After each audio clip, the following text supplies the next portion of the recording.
Well, the challenges that we face going into London is that the competition has gotten so much better. International basketball has really just developed and has grown even since we last faced this competition in '08. We have our hands full, but we're looking forward to that challenge.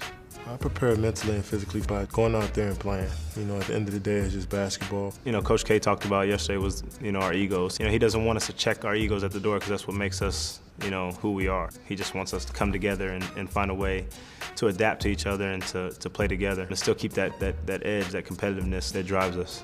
Well, I'll continue to take more of a leadership role. I kind of try to use my voice and my command to try to help us win ball games, especially on the defensive end. So now being 4 years older, I'm going to be even more of a leader, to some of the younger guys that we have on our team.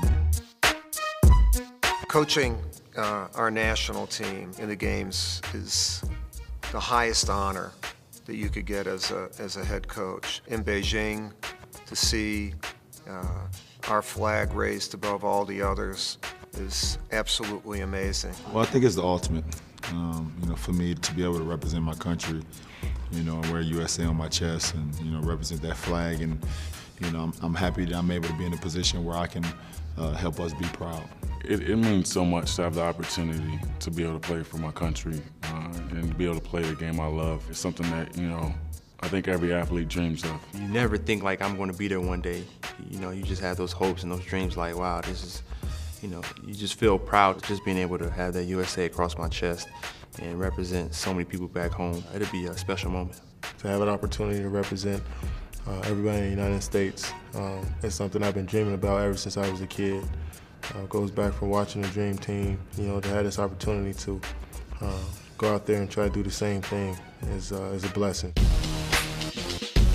If you look probably 20 years ago, the approach to training, to conditioning, to strength and conditioning was totally different than it is now. It's more of a scientific thing. Well, I think Nike Plus, it gives a player a chance to be competitive with himself before being competitive with anyone else. It serves as a source of information, but with that information comes motivation. Just every single year, Nike is definitely coming with something different. And this year is one of the unrealistic things I've seen as far as having a chip in your shoe and being able to track how quick you're moving or how high you're jumping. It would have been amazing.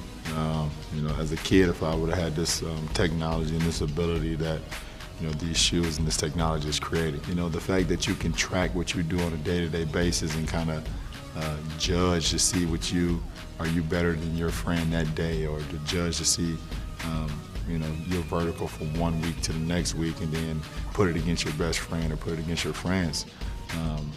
It would add another competitive element to what we were able to do as kids and what I was able to do as a kid. It always starts from the standpoint of how can this make you a better athlete? How can this help you to perform better? And so, there's just a constant questioning on my part of what's possible technology-wise. What can we do? Whether it's cutting down the weight of a shoe, whether it's allowing the shoe to be a little bit more responsive and changing directions, whether it's stability, whether it's comfort. It always starts from the standpoint of innovation and trying to become a better athlete.